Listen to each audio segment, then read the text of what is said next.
মানে মেসিকে ভালোবাসেন, যদি ফুটবলকে ভালোবাসেন, যদি খেলাকে ভালোবাসেন, তাহলে তো অবশ্যই এটা মনে করতে আপনারাও বাধ্য। আপনাদেরও ভেতরে ভেতরে এটা চলছে, মানে যারা তৃণমূলপন্থী তাদেরও মধ্যে ভেতরে ভেতরে এটা চলছে এবং তারাও এটা বলতে বাধ্য হচ্ছে, কিন্তু কিছু করার নই এই মুহূর্তে দাঁড়িয়ে। কিন্তু এই চাটুকারিতাই এই দলটাকে শেষ করে দিচ্ছে, এটা আবারও প্রমাণিত হয়ে গেল। অতি হ্যাংলা লোক এমন ভাবে সল্টলেক স্টেডিয়ামে মেসিকে ঘিরে রাখলেন যে তাদের দাপটে গ্যালারিতে দামি টিকিট কেটে পকেটের পয়সা দিয়ে সকাল থেকে আসা, দূর দূর থেকে আসা লোকেরা, দর্শকরা, ফুটবল প্রেমীরা তারা মেসিকে দেখতে পেলেন না। সেই ক্ষোভ তারপরে জলের বোতল ইত্যাদি ইত্যাদি হলো, মেসিকে চলে যেতে হলো। আমরা এক বাক্যে নিন্দা করছি, এটা লজ্জাজনক ঘটনা। এবং এই হ্যাংলাগুলো যা করলো, এটাকে কলকাতাকে একটা বদনাম করে ছাড়লো, যেখানে মেসি একটা খেলা বসে দেখবেন বা পায়ে হয়তো একটু ফুটবল দিয়ে তাকে স্কিল দেখাতে বলা হতো, পায়ে ফুটবল ছোঁয়াতে পারলেন না। কিন্তু তারপরে ক্ষোভটা যেখানে যাচ্ছে, দয়া করে নিজেদের একটুখানি সংশোধন বা সংযমে আনুন। আপনাদের ক্ষোভ ন্যায্য, 100% ন্যায্য। আপনাদের ফুটবল প্রেমীদের আবেগকে সমর্থন করি, কিন্তু এই ভাঙচুর এবং তারপরে এতে অন্য লোক সুযোগ নিয়ে নিচ্ছে, বিষয়টা আপনাদের ক্রীড়া প্রেমটাকে ছোট হয়ে গিয়ে, লঘু হয়ে গিয়ে, তখন কিন্তু বিষয়টা আইন শৃঙ্খলায় চলে যাচ্ছে। চূড়ান্ত অরাজকতার পরিচয় যুবভারতীর মাঠ জুড়ে।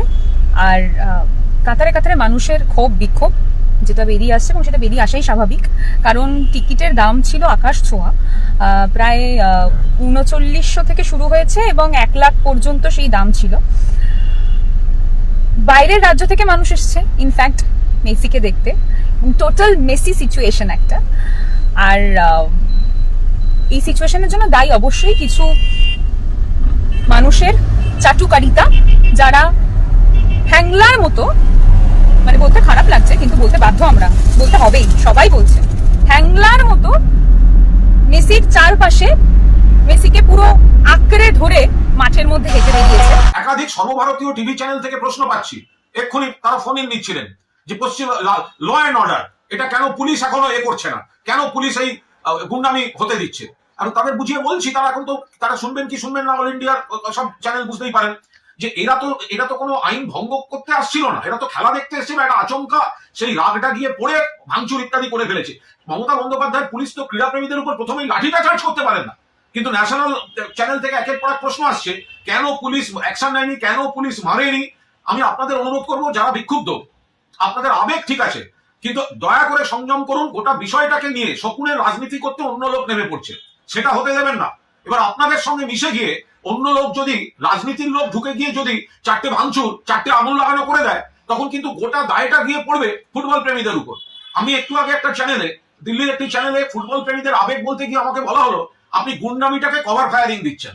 এটা তো আপনারা তো গুন্ডামি করতে জানি, আপনারা যেটা করেছেন একটা উগ্র বহিঃপ্রকাশ হয়েছে, হয়তো ঠিক হয়নি সেটা, কিন্তু আপনাদের এই যন্ত্রণাটা বেরিয়ে এসছে। কিন্তু অবিলম্বে সেটা থামান, না হলে এর মধ্যে অন্য শকুনের বাহিনী ঢুকে যাচ্ছে, ঢুকে গিয়ে ফুটবল প্রেমীদের যে কষ্টটা বা দুঃখটা এবং মূল এজেন্ট আয়োজক যেটা, তার যে ব্যর্থতাটা, সেটা এখন কেন গুন্ডামি রুখতে পুলিশ লাঠিচার্জ করেনি বা আরো কিছু করেনি, ব্যাপারটা সেই দিকে ঘোরাবার চেষ্টা করছে অনেকে।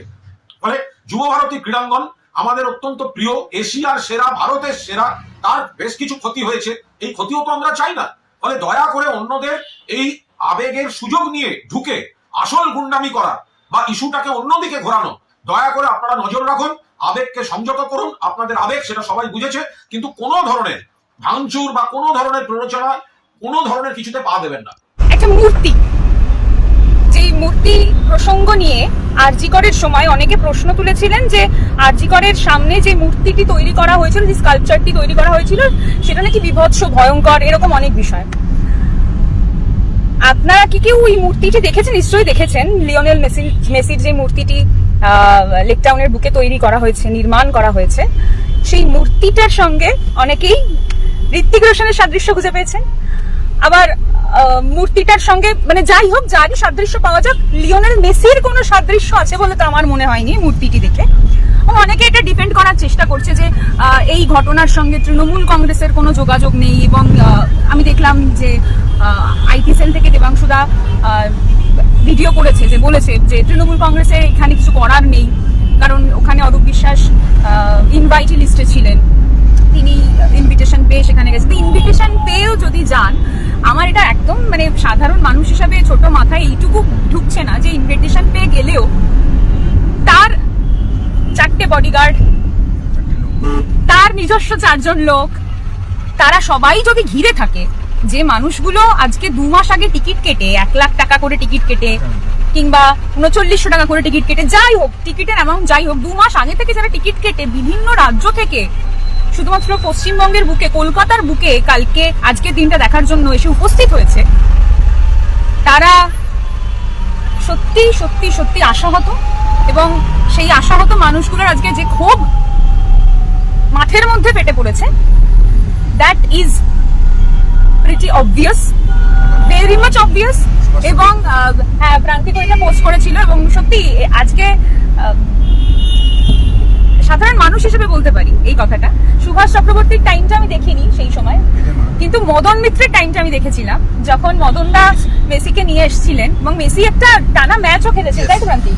টানা ম্যাচ খেলেছিলেন 90 মিনিটের ছিল, 90 মিনিটের টানা একটি ম্যাচ খেলেছিলেন। এরকম অরাজকতা সেই সময় আমরা দেখতে পাইনি। তো আজকে এই অরাজকতার দায় কোথাও না কোথাও ক্রীড়ামন্ত্রীকে নিতেই হবে।